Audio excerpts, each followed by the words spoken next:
So hi everyone, Karan here, and in this video we are going to learn about Node.js internals, how Node.js internally works, what problems Node.js solved, and many more about Node.js. Okay, so see, let's first we will talk about the problem Node.js solved. कि Node.js problem क्या solve करी.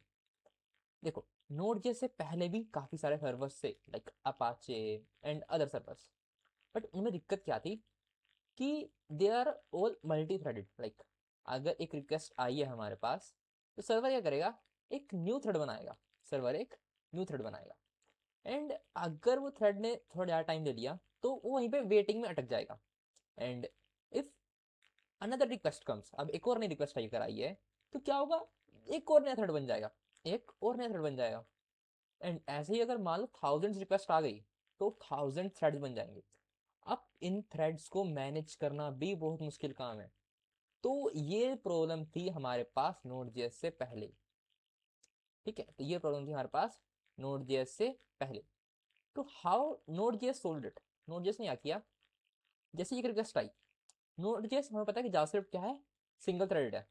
तो क्या किया Node.js ने कि जैसे ही कोई भी हमारे पास आया ऑपरेशन, लाइक कि हमें एक फाइल रीड करनी है, हमें एक फाइल रीड करनी है, तो Node.js ने कहा लिब्यूवी को, लाइक लिब्यूवी क्या है हम पढ़ेंगे, अभी के लिए लिब्यूवी समझ लेते हैं एक्सटर्नल लाइब्रेरी है. ठीक है, उसमें से कुछ हमारे पास फंक्शनलिटीज आ रही हैं. ठीक है, तो Node.js ने क्या किया कि लिब्यूवी को दे दिया. Node.js ने क्या किया कि लिब्यूवी को दे दिया कि ये काम तुम संभालो, ये काम तुम संभालो, और जब हो जाए मुझे वापस कर देना. ठीक है, जब हो जाए मुझे वापस कर देना. ठीक है, ऐसे ही अगर एक और रिक्वेस्ट आई तो फिर से लाइक Node.js ने क्या किया, लिब्यूवी को सौंप दिया, भाई तू कर अब ये काम, अब ये तेरा काम है. ठीक है, तो इससे क्या हुआ, Node.js सिंगल थ्रेडेड रहते हुए भी एक काफी इंप्रूव कर दिया उस चीज को कि तुम्हें बार बार थ्रेड नहीं बनाने पड़ रहे हैं, तुम्हें बार बार थ्रेड नहीं बनाने पड़ रहे हैं. अब उन थ्रेड्स को मैनेज करना बहुत मुश्किल काम था, जो कि Node.js ने सोल्व कर दिया चीज. ठीक है, उन्होंने एक एक्सटर्नल लाइब्रेरी यूज कर ली विच इज लिब्यूवी. ओके, हाँ ओके. तो हमने अभी देखा कि Node.js कैसे प्रॉब्लम सोल्व कर रहा है मल्टीपल थ्रेड्स वाली. ओके, तो बड़ा देखते हैं Node.js बना भी कैसे. ठीक है, Node.js में सबसे पहले क्या है, हमारे पास एक V8 इंजन है जो कि जावास्क्रिप्ट का इंजन है. ठीक है, वो उन्होंने ब्राउजर से निकाल लिया and they have use C plus plus as a base. Because क्या है, हमारा V8 इंजन, जो V8 इंजन है वो क्या कर रहा है, जावास्क्रिप्ट को कन्वर्ट कर रहा है मशीन कोड में. बट जावास्क्रिप्ट के पास खुद का कौन सा डॉट लॉग भी नहीं है, वो भी ब्राउजर से आता है, और भी काफी सारे फीचर्स हैं वो ब्राउजर से आते हैं. ठीक है, तो उन्होंने एज अ बेस क्या ले लिया, सी प्लस प्लस. ठीक है, अब जो भी हमारे पास काफी और ऑपरेशन है लाइक इवेंट लूप वगैरह हो गया, असिंक आयोज हो गए, वो सब के लिए उन्होंने एक लाइब्रेरी यूज कर ली विच इज लिब्यूवी. एंड बाकी सारे और भी काफी सारे मॉड्यूल्स हैं Node.js के अंदर, लाइक एफ मॉड्यूल हो गया या और भी सी प्लस लाइब्रेरीज उन्होंने यूज की है. एंड ऑपरेटिंग सिस्टम भी they have use to make a run time environment which is called as Node.js. Okay, run time environment for JavaScript which is Node.js.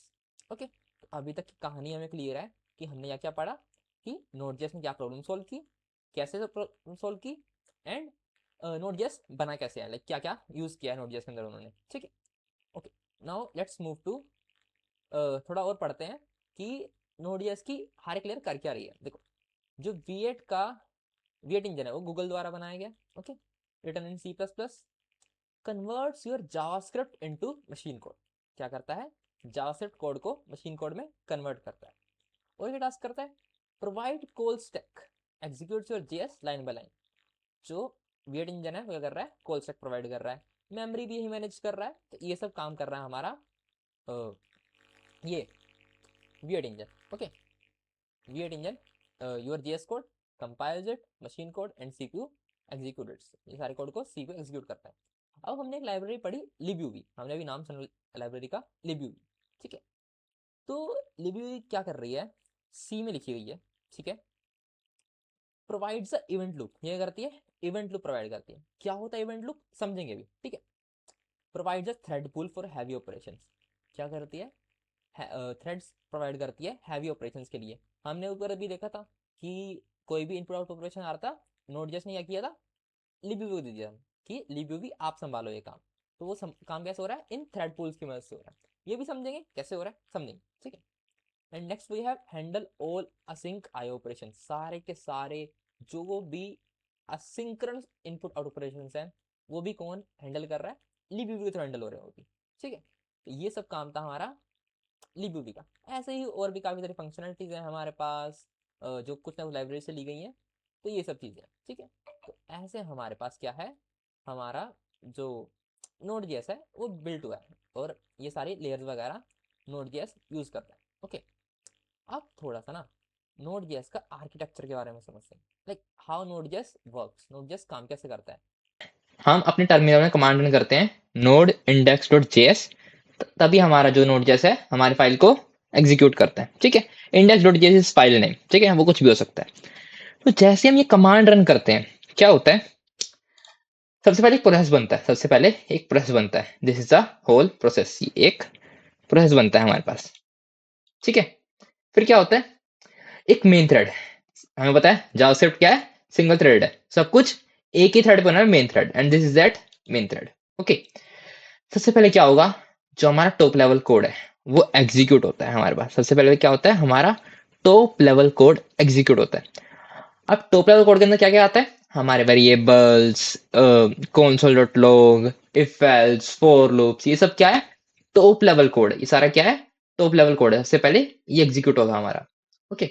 फिर क्या है हमारे पास, इंपोर्ट स्टेटमेंट्स आती हैं, इंपोर्ट स्टेटमेंट एग्जीक्यूट होती हैं। जैसे हमने कोई मॉड्यूल वो किया है, इंपोर्ट किया है, एफएस मॉड्यूल इंपोर्ट किया है, एक्सप्रेस इंपोर्ट किया, ये सब स्टेटमेंट एग्जीक्यूट होंगी। उसके बाद हमारे पास क्या है, इवेंट कॉल बैक रजिस्टर्स आते हैं, यानी कि कोई भी अगर हमारे पास कॉल बैक है वो रजिस्टर होता है, ठीक है। अब उसके बाद जो हमारा इवेंट लूप है अब जाके स्टार्ट होता है, ये जो भी हमने लिखा है पूरा इसके अंदर, ये इवेंट लूप के फेजेस हैं। हमारा event loop call back register के बाद स्टार्ट होता है, ओके। जब हमारे सारे कॉल बैक रजिस्टर हो जाते हैं तब हमारा इवेंट लूप स्टार्ट होता है, ठीक है। अब इस इवेंट लूप के अंदर क्या है, जो फर्स्ट फेज है वो क्या है, टाइमर फेज, एक टाइमर। इसमें क्या होता है, जो हमारे सारे के सारे टाइमर्स है ना वो एग्जीक्यूट होते हैं, जैसे सेट टाइमर हो गया, सेट इंटरवल हो गया, ये सब इसके अंदर एग्जीक्यूट होते हैं, ठीक है।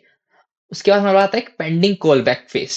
इसमें क्या होता है, स्टार्टिंग में ही एम्प्टी होता है, जब हमारी फर्स्ट आइट्रेशन होती है इवेंट लूप की, तब ये एम्प्टी होता है, तब ये एम्प्टी होता है। इसका काम क्या है मैं बताऊंगा, ठीक है। अभी के लिए जस्ट इतना समझना है कि ये भी एक फेज है, ठीक है, स्टार्टिंग में और एम्प्टी होता है।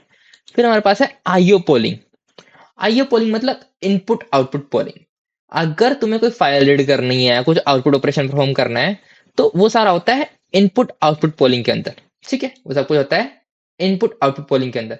अब मान लो कि क्या है हमारे पास, हमने कुछ फाइल रीड करने के लगा दिया और उसका एक कॉल बैक आ गया हमारे पास, एक कॉल बैक आ गया, बट वो कुछ रीजन की वजह से अभी एग्जीक्यूट नहीं हो पाया, वो जो कॉल बैक है वो एग्जीक्यूट नहीं हो पाया। तो वो क्या है, वो पेंडिंग कॉल बैक्स की क्यू में चला जाएगा। हमारे पास ये जो फेजेस हैं, हर एक फेज की अपनी एक क्यू है, हर एक फेज की अपनी एक क्यू है, ठीक है। और वो क्या होता है हमारे पास, जैसे हम अभी आईओ पोलिंग के अंदर है, ठीक है, तो इसकी भी अपनी एक क्यू है, इसकी भी अपनी एक क्यू है। उसमें काफी सारे हमारे पास वो हो सकते हैं, लाइक इनपुट आउटपुट टास्क हो सकते हैं हमारे पास। क्यू में से क्या होता है, एक एक करके टास्क हम निकालते हैं, इट्स अ फीफो क्यू, ठीक है, इट्स अ फीफो क्यू। तो एक एक करके सारे टास्क निकलते हैं। ये काम कब तक होता रहता है, या तो जब तक हमारी क्यू है वो एग्जॉस्ट ना हो जाए, या एक लिमिट होती है कि हाँ आप एक फेज में इससे ज्यादा काम नहीं कर सकते, इससे ज्यादा आप ऑपरेशन परफॉर्म नहीं कर सकते, तो तब तक ये काम होता रहता है। अब मान लो किसी रीजन की वजह से हमने एक फाइल रीड की है या कुछ भी हमने ऑपरेशन परफॉर्म किया है, उसका एक कॉल बैक आया है, वो एग्जीक्यूट नहीं हो पाया, वो एग्जीक्यूट नहीं हो पाया है। तो वो जो हमारा कॉल बैक है ना, वो चला जाता है पेंडिंग कॉल बैक्स के अंदर, वो चला जाता है पेंडिंग कॉल बैक्स के अंदर, एंड नेक्स्ट आइट्रेशन में ये एग्जीक्यूट होता है, ओके। तो आईओ पोलिंग से क्या करते हैं, कोई भी फाइल हमारी रीड कर सकते हैं हम, कोई भी हमें आउटपुट ऑपरेशन परफॉर्म करना है, वो सब इनपुट आउटपुट पोलिंग के अंदर होता है, ठीक है। फिर हमारा आता है चेक फेस। इस चेक फेस के अंदर क्या होता है हमारे पास, एक हमारे पास फीचर है which is set immediate. We have a set immediate function, ठीक है, सेट इमीडिएट फंक्शन। अब ये सेट इमीडिएट क्या करता है, जो भी इसके अंदर कॉल बैक हम देंगे, जो भी हम इसके अंदर कॉल बैक देंगे, उसको इमीडिएटली हमारे लिए ये एग्जीक्यूट कर देता है, ये हमें लिए उसको इमीडिएटली एग्जीक्यूट कर देता है, ठीक है। एंड उसके बाद हमारे पास क्या आता है, close callbacks, then we have a close callbacks. उसके बाद जो भी हमारे क्लोज कॉल बैक्स हैं वो एग्जीक्यूट हो जाते हैं। क्लोज कॉल बैक्स के अंदर क्या आता है, मान लो हमने कोई वेब सॉकेट क्लोज करना है, वो सब चीजें यहाँ पर क्लोज कॉल बैक्स के अंदर हमारे पास हैंडल होती हैं, ठीक है। वो हर चीज हमारे पास क्लोज कॉल बैक्स के अंदर हैंडल होती है। देखो यार, ठीक है, हमने समझ लिया अभी के लिए कि हाँ, हमारा जो नोड जेएस है वो कुछ ये काम कर रहा है, नोड जेएस जो हमारा है वो कुछ ये काम कर रहा है, ठीक है। अब थोड़ा सा इवेंट लूप को और देखते हैं। देखो यार, इवेंट लूप है क्या? एक लूप ही है, एक infinite loop. Event loop is a infinite loop. क्या हो रहा है इवेंट लूप में? एक लूप है जिसके अंदर हमेशा ट्रू है, बट अगर वो इनफाइनाइट लूप है फिर तो कभी रुकेगा ही नहीं वो, फिर तो वो कभी रुकेगा ही नहीं। बट ऐसा नहीं होता। देखो, हमारे पास सबसे पहला फेज क्या है? टाइमर फेज, ठीक है, एग्जीक्यूट हुआ। फिर हमारे पोलिंग पेंडिंग कॉलबैक फेज है, ये एग्जीक्यूट हुआ। आईओ पोलिंग है, then check, then close callback phase.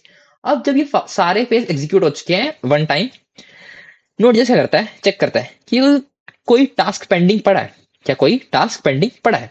अगर है तो let's go to the next iteration, let's go to the next iteration. अगर नहीं है, अगर नहीं है तो रुक जाओ, तो रुक जाओ, ठीक है। तो ऐसे हमारा नोड जेएस काम करता है, ठीक है। तो अभी हमने एक ऊपर ऊपर से ओवरव्यू ले लिया। अच्छा ठीक है, हाँ, अभी इवेंट लूप ऐसे काम कर रहा है।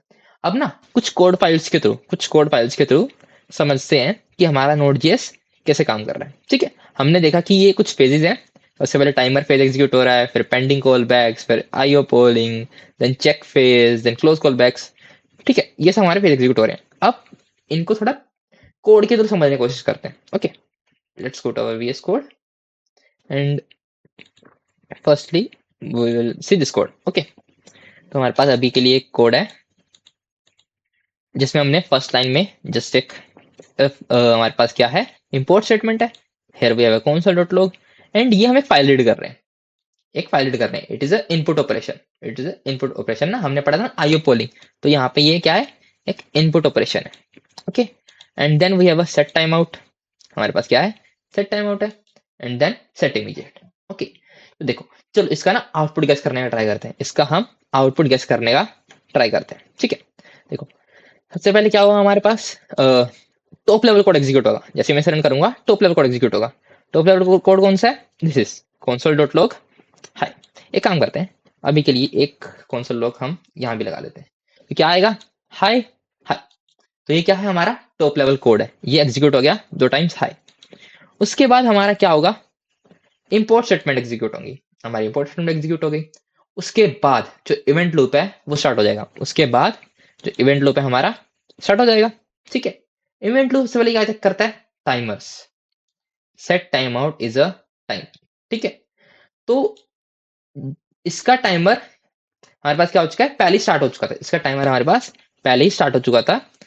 अब अगर तो ये टाइमर जो है हमारे पास, ये हमारे पास एग्जॉस्ट हो चुका है, अगर ये टाइमर खत्म हो चुका है, एक्सपायर हो चुका है, तो ये एग्जीक्यूट होने वाला है, ठीक है। तो ये एग्जीक्यूट होने वाला है हमारे पास हाई फ्रॉम टाइमर।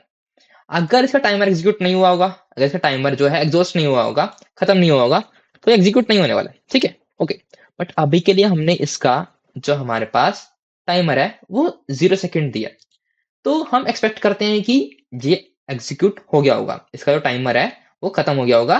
और अब जब टाइमर फेज में हम आएंगे तो ये वाला हमारे पास इसके अंदर जो कॉल बैक है वो एग्जीक्यूट हो जाएगा एंड प्रिंट होगा hi from timer. Okay, and then हमारे पास नेक्स्ट फेज क्या है, एक रीडिंग फेज, आईओ पोलिंग ना, ठीक है। पेंडिंग कॉलबैक्स हमारे पास अभी कुछ है नहीं है, ठीक है, हमारे पास अभी कोई भी पेंडिंग कॉलबैक्स है नहीं है। तो next phase is file input output phase, like input output phase हमारे पास, जिसमें हमने एक फाइल रीड करवा रखी है एंड इसका एक कॉल बैक है, इसका एक कॉल बैक है, and it is an asynchronous operation, it is an asynchronous operation. तो हो सकता है कि इस ऑपरेशन में टाइम लग जाए, हो सकता है कि इस ऑपरेशन में टाइम लग जाए। अभी के लिए हम अज्यूम कर रहे हैं कि इस ऑपरेशन में हमें टाइम लग रहा है, क्योंकि मोस्ट ऑफ टाइम हम कोई भी फाइल रीड या ऑपरेशन करते हैं हमें टाइम लग जाता है, ठीक है। तो नेक्स्ट फेज क्या है, वो नेक्स्ट फेज में चला गया, which is check phase. Check phase में क्या होता है हमारा, सेट इमीडिएट रन हो जाता है। तो इमीडिएटली ये रन हो गया hi from immediate, hi from immediate. Okay, and then उसके बाद नेक्स्ट आइट्रेशन हमारे पास आएगी। नेक्स्ट आइट्रेशन में फिर से क्या होगा, उसने देखा कि कुछ पेंडिंग पड़ा है, कि हमने एक फाइल रीड वाला काम किया था वो अभी कंप्लीट नहीं हुआ है।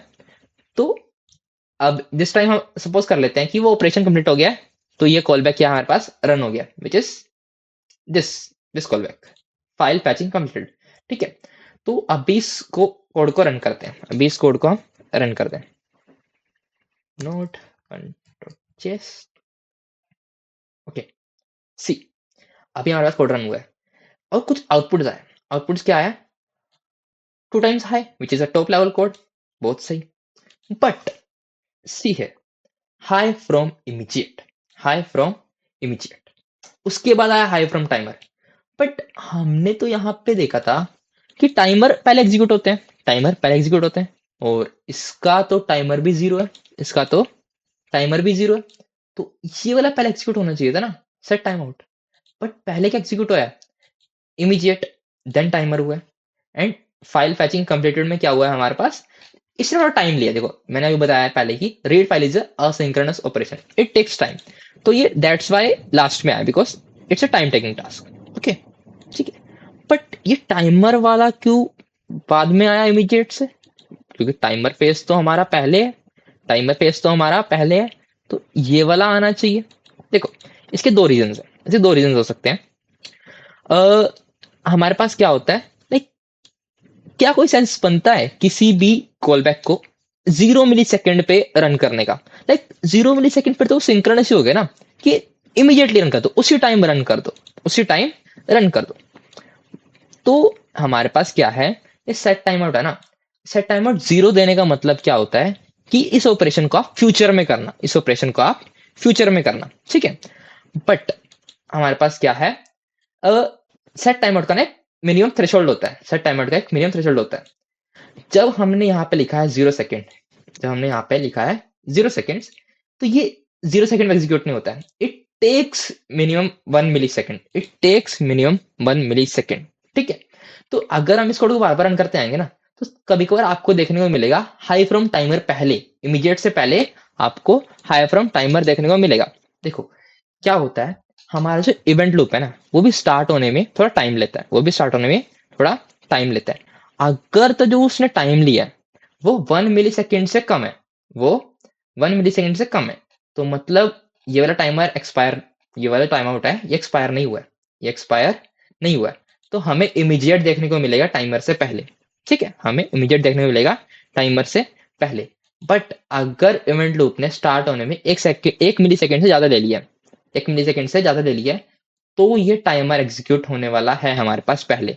बिकॉज जो ये सेट टाइम आउट है ना, ये इंटरनली ऐसे ही बना है कि अगर आपने यहाँ पे लिखा है 0 मिली सेकेंड, तो वो 0 मिली सेकेंड पे नहीं एग्जीक्यूट हो रहा है, उसका एक मिनिमम थ्रेशोल्ड है विच इज 1 मिली सेकेंड, उसका एक मिनिमम थ्रेशोल्ड है विच इज, अगर आपने यहाँ पे 0 लिखा है तो वो अपने आप 1 मिली सेकेंड तो लेगा मिनिमम चलने में, ठीक है। उससे ज्यादा टाइम भी ले सकता है, उससे ज्यादा टाइम भी ले सकता है। बट जो हमारे पास टाइमर होता है ना, ये वाला टाइमर, इसका मतलब ये होता है कि इट इज द मिनिमम, कि इतना तो लेगा ही, इससे ज्यादा भी ले सकता है। बट उसका रीजन क्या है इससे ज्यादा लेने का, कि हमारे पास सीपीयू है ना, वो कहीं और बिजी हो सकता है उस टाइम, जो सीपीयू है वो कहीं और भी हो सकता है, या कुछ और टास्क चल रहा होता है। अब कोई और टास्क अगर चल रहा है हमारे पास, तो उसको रोक के तो नहीं एग्जीक्यूट होने वाला ना ये काम, उसको रोक के तो एग्जीक्यूट नहीं काम होने वाला है, वो टास्क फिनिश होने के बाद ही ये काम होगा, ठीक है, वो टास्क फिनिश होने के बाद ही ये काम होगा।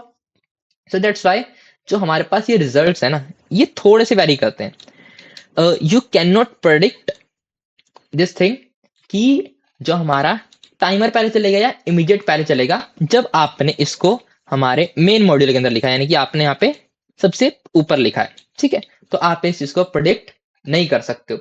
रीजन क्या है इसका, मैंने बता दिया अभी, कि इवेंट लूप है ना, वो थोड़ा चलने में टाइम ले सकता है, और अगर उसने 1 सेकेंड से कम लिया है तो हमारे पास इमीडिएट पहले आने वाला है, अगर उसने 1 सेकेंड ज्यादा लिया तो टाइमर वाला हमारे पहले आने वाला है, ठीक है। ओके, और दूसरा रीजन क्या हो सकता है कि समटाइम्स क्या हो सकता है, सीपीयू कहीं और बिजी हो, सीपीयू कहीं और बिजी हो, उसकी वजह से भी कुछ डिले आ सकता है हमारे पास, ठीक है। तो ओके, ये कोड हमने पूरी तरह से समझ लिया। कुछ और कोड्स देखते हैं, कुछ और कोड्स को देखते हैं। Okay, now let's see this, इस कोड का हम आउटपुट प्रिडिक्ट करने का ट्राई करेंगे। पहले थोड़ा खुद सोचो कि इस कोड का आउटपुट क्या होगा, एंड फिर मैं बताऊंगा कि हाँ ये कैसे एग्जीक्यूट हो रहा है, ठीक है।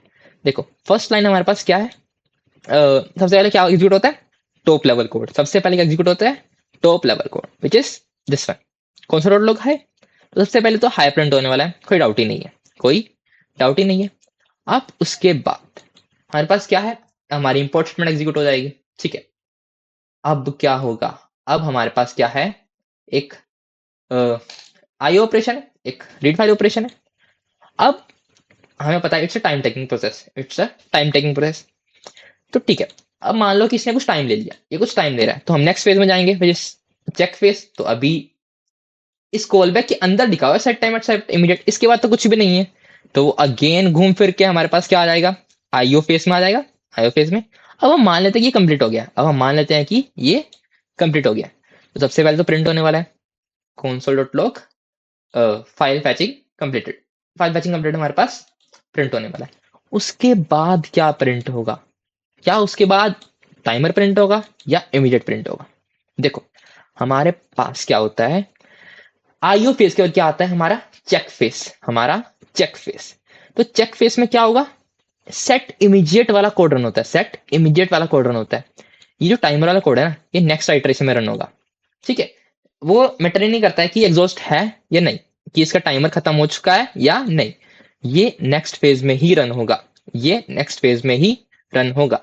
हमारे पास अगर हमने किसी भी आईओ फेज के अंदर अगर हमारे पास एक कॉल बैक है और उसमें लिखा हुआ है set time out and set immediate, तो गारंटी है कि पहले सेट इमीडिएट रन होगा, जो सेट टाइम आउट है वो नेक्स्ट आइट्रेशन में रन होने वाला है। ठीक है, वो नेक्स्ट आइट्रेशन में रन होने वाला है। ठीक है, तो अभी आउटपुट क्या आएगा, hi from immediate, and then event loop अपना काम करेगा, चेक करेगा कि क्या कुछ पेंडिंग है। हाँ, ये सेट टाइम अभी तक एग्जीक्यूट नहीं हुआ है, ये सेट टाइम अभी तक एग्जीक्यूट नहीं हुआ है, तो लूप कंटिन्यू करेगा, वही सेम फेज रिपीट करेगा, टाइमर वाले फेज में जाएगा, इसे एग्जीक्यूट करेगा। पेंडिंग कॉलबैक्स, हमारे कोई कॉलबैक्स अभी तो नहीं है, तो कुछ नहीं। देन इनपुट आउटपुट पे हमने कर लिया है, कोई इमीडिएट नहीं है इसके बाद यहाँ पे, एंड कोई हमारे पास और काम नहीं है। तो हमारा जो इवेंट लूप है चेक करेगा कि कुछ पेंडिंग काम पड़ा है, नहीं, तो वहीं पर रोक देगा, उसे वहीं पर रोक देगा। लेट्स अब इसका आउटपुट देखते हैं। देखो अब ना हम इसका आउटपुट देखते हैं, node two dot JS. Okay, see hi which is this console dot log. Okay, then हमारे पास ये कोड फाइल पैचिंग कंप्लीटेड। उसके बाद हमारे पास क्या आया है, hi from immediate which is expected.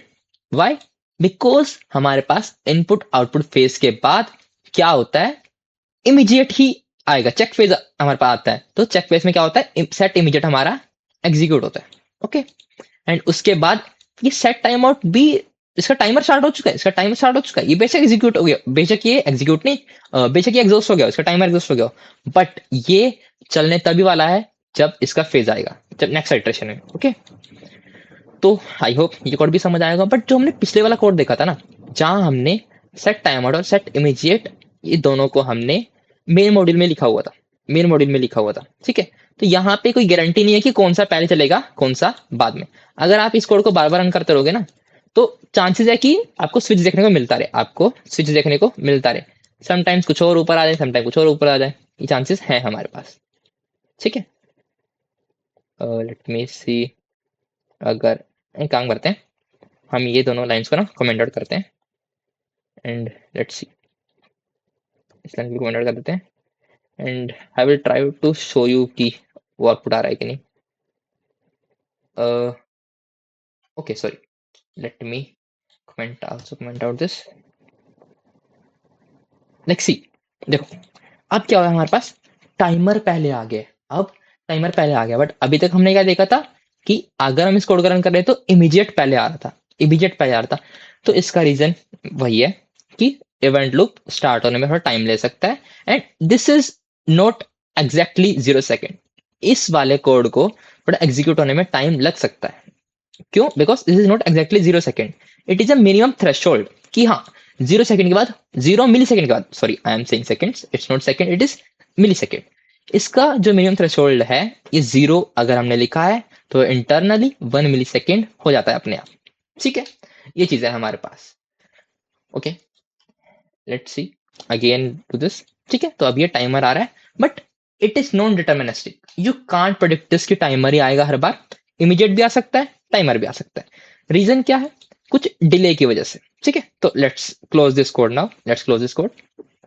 इसका हमें हमें क्या करना है, अब हमें एक मेथड के बारे में पढ़ना है, जिस process dot next tick, process dot next tick. ठीक है, उसके बिना हम पढ़ेंगे उसके बारे में, बट देखते हैं पहले प्रॉब्लम क्या है। पहले प्रॉब्लम देखते हैं क्या है। हमारे पास एक फंक्शन है fetch data, and inside it we have two argument. One is a cache, which is a true or false value, and second is a callback. Okay, and here is a callback function, which is when executed print go data. Okay, अब इस code में दिक्कत क्या है? अगर तो cache true है, we are calling a callback function which is synchronous. But अगर वो ट्रू नहीं है, तो we are doing a read file operation which is asynchronous. तो इसमें दिक्कत है, इस चीज में दिक्कत है कि या तो आप अपना कोड जो फंक्शन के अंदर लिखा है आपने, वो पूरा सिंक्रोनसली रन कर लो, या तो आप सिंक्रोनसली रन कर लो इस चीज को, या आप असिंक्रोनस रन कर लो. लाइक दोनों नहीं होने चाहिए.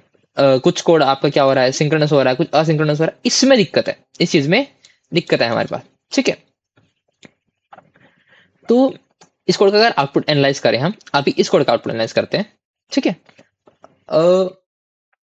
मान लीजिए कैश ट्रू है. जब कैश ट्रू है हमारे पास कैश ट्रू है, तो क्या होगा? सबसे पहले ये वाला कोड एग्जीक्यूट हो जाएगा. तो इसके अंदर हमने क्या पास किया था? गोट डेटा. तो हमारा गोट डेटा प्रिंट होने वाला है. उसके बाद हमारा क्या होने वाला है? फेच डेटा हमारे पास आने वाला है. ठीक है, because it is synchronously get executed. ये जैसे ही इमीडिएटली एग्जीक्यूट हो गया सिंक्रोनसली. ठीक है, अब हमने कैश को भेज दिया फॉल्स, और अब इस फंक्शन को अगर हम कॉल करेंगे तो क्या होगा? Cache is false, this statement will get executed. Okay, it is asynchronous task. तो अब ये टाइम लेगा, तो उतने में क्या हो गया हमारे पास? नेक्स्ट लाइन ये प्रिंट हो गई which is fetch data, and उसके बाद हमारे पास गो डेटा आया. तो ये दिक्कत है कि हमारा क्या हो रहा है, कुछ कंडीशन बेस पे समटाइम्स एक सिंक्रोनस काम हो रहा है, समटाइम्स सिंक्रोनस काम हो रहा है. This will create problem. ठीक है, दिस विल क्रिएट प्रॉब्लम. तो इस प्रॉब्लम को सोल्व कैसे करते हैं? Using the process.nextTick method. Okay, अब हम क्या करेंगे? process.next क्या करता है कि इस काम को भी असिंक्रोनस बना देता है, ठीक है, ओके. देखो क्या हुआ? फंक्शन फेच डेटा हमने कॉल किया, इस बार हमने प्रोसेस डॉट नेक्स्ट का यूज किया. तो अब अगर हमारा कैश ट्रू भी है, तो भी ये असिंक्रोनसली काम करने वाला है, बट ठीक है, अगर हमें असिंक्रोनस काम करवाना ही है, तो हम कुछ और यूज कर लेते हैं. एक सेट टाइम आउट, एक टाइमर वगैरह यूज कर लेते, उससे हो जाता. बट ये जो प्रोसेस डॉट नेक्स्ट है ना, इसके पास एक और पावर भी है, कि ये जो हमारा प्रोसेस डॉट नेक्स्ट है ना, अगर ये टाइमर यूज करते हैं, तो जी ये वाला कोड है ना, ये नेक्स्ट आइटरेशन में एग्जीक्यूट होता. बट जो नेक्स्ट है वो क्या करता है? जैसे ही आपका लास्ट, इससे पहले वाला जो ऑपरेशन है वो कंप्लीट हो जाता है, ये तुरंत उसके बाद एग्जीक्यूट हो जाता है. ये हर एक ऑपरेशन के बाद एग्जीक्यूट हो सकता है हमारे पास प्रोसेस डॉट नेक्स्ट. ठीक है, तो that's why we are gonna use process dot next here. नहीं तो हमारे पास क्या होता? अगर हम टाइमर भी यूज करते तो ये नेक्स्ट आइटरेशन में प्रिंट होता. But due to process dot next, ये क्या है? इसके क्या पावर है कि ये किसी भी काम को जस्ट कभी भी परफॉर्म कर सकता है. कभी भी नहीं, मतलब कहने का मतलब है कि ये जो नेक्स्ट है, इसके अंदर जो कॉल बैक है, ये कब एग्जीक्यूट होगा? जैसे ही हमारे पास लास्ट ऑपरेशन, इससे पहला ऑपरेशन अगर कंप्लीट हो गया है, तो ये एग्जीक्यूट हो जाएगा. ठीक है, ये चीज है हमारे पास नेक्स्ट. तो ये हमारे पास प्रोसेस डॉट नेक्स्ट ये प्रॉब्लम को सॉल्व करता है. ठीक है, तो okay guys, now let's also answer a important question, which is, what is the need of set immediate? Like we have a set timeout, we can set its timer as 0 and use it, but what is the need of set immediate? Okay, so see, like first we will take a simple example. Like we want to do a heavy task with 1,000 items. So what we will do? We will do it synchronously. ठीक है, we will do it synchronously. Just run a for loop, and inside it we are doing a heavy task 1,000 times. Okay, उसमें दिक्कत क्या है? उसमें दिक्कत ये है कि ना, लाइक सिंक्रोनसली काम होगा, तो वो इवेंट लूप को ब्लॉक कर देगा. ठीक है, तो हम वो चाहते नहीं है, तो सिंक्रोनसली तो हम करेंगे. ठीक है, अब हम सेट टाइमर क्यों नहीं यूज करेंगे, समझेंगे. ठीक है, अभी पहले के लिए ये कोड देखते हैं कि process chunk, we have a function, and do heavy work is a CPU intensive task. Okay, it's a CPU intensive task. अब क्या होगा when this function get called? When this function get called, okay, first time this task get executed. It's a input output operation. It's a input output operation. Okay, do heavy work. Now what happened when the first item is processed? When the first item is processed, there is a set immediate get registered. Set immediate get registered, and we know after the polling phase, after the input out operation is completed, after the polling phase, check phase execute होता है जिसमें set immediate हमारे पास काम करता है हमारा। ये set immediate उसे इमीडिएटली एक कॉल बैक रजिस्टर कर देगा which is process chunk. Process chunk एक कॉल बैक रजिस्टर कर देगा। तो अब हमारे प्रोसेस उसमें क्या होगा, प्रोसेस कॉल बैक में क्या होगा, तो अब हमारी जो कॉल बैक क्यू है उसमें एक और प्रोसेस आ गया, so it get executed, get executed, ठीक है, and again the same thing happen, do a heavy work, another item is processed, and set immediately again processed it, set immediate again immediately processed it, and again enter a one more callback into the callback queue, ठीक है, and this task is going 1000 times, this task is going 1000 times, okay, we have 1000 items to process। अब set immediately ने ये task को अच्छे से handle कर लिया, but if we use a set time out here, if we use a set time out here with a timer 0 millisecond, still हमने पढ़ा कि सेट टाइम आउट कुछ टाइम लेता है, it have a minimum threshold, even it 0 second it still have a minimum threshold of 1 millisecond. So if we will use set time out here, it will run 1000 times, it will run 1000 times, okay, which adds up to 1 second, which adds up to 1 second, which is unnecessary delay, which is unnecessary delay, which is unnecessary delay, ठीक है। जो हमारे पास set immediate है वो एक अलग purpose सर्व कर रहा है, सेट टाइम आउट एक अलग पर्पस सर्व कर रहा है। सेट इमीडिएट उसी टाइम में एग्जीक्यूट हो जाओ, बट सेट टाइम आउट क्या पर्पस सर्व कर रहा है कि इतने टाइम के बाद एग्जीक्यूट होना, मिनिमम इतना टाइम तो लो उसके बाद एग्जीक्यूट होना, ठीक है। तो that is the difference between set time out and set immediate. हाँ, हमने एक और इंपॉर्टेंट चीज मिस कर दी, which is we have thread pool, कि हमने थ्रेड पुल का थोड़ा सा जिक्र किया था, एक बार वो देख लेते हैं कि थ्रेड पुल क्या है हमारे पास। देखो बाय डिफॉल्ट हमारे पास क्या होते हैं, 4 ही थ्रेड है। By default we have 4 threads in Node.js, but we can manage it, हम इसको इंक्रीज कर सकते हैं, इसे डिक्रीज कर सकते हैं, ठीक है। ओके, तो व्हाट इज दिस थ्रेड पुल?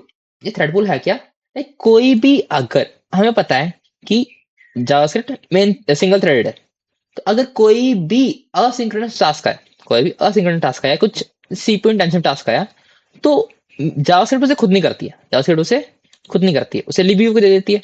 और लिब्यूवी क्या कर रहा है हमारे पास, libuv providing us threads, libuv providing us thread, तो कोई भी काम आएगा तो वो इन थ्रेड्स पे डिवाइड हो जाएगा। लाइक फर्स्ट टाइम अगर एक काम आया तो एक थ्रेड पे चला गया, अगर ये थ्रेड बिजी है तो नेक्स्ट टाइम इस थ्रेड पे आ जाएगा, ये भी बिजी है तो थर्ड ये वाला थ्रेड आ जाएगा, एंड नेक्स्ट ये वाला थ्रेड, ओके। तो ऐसे हमारे पास ये थ्रेड्स काम कर रहे हैं। हाँ, अगर चारों थ्रेड बिजी हैं, चारों थ्रेड बिजी हैं, तो जैसे ही कोई पहला थ्रेड फ्री होगा, उसको जो नेक्स्ट हमारा ऑपरेशन है वो करने में मिल जाएगा, ठीक है।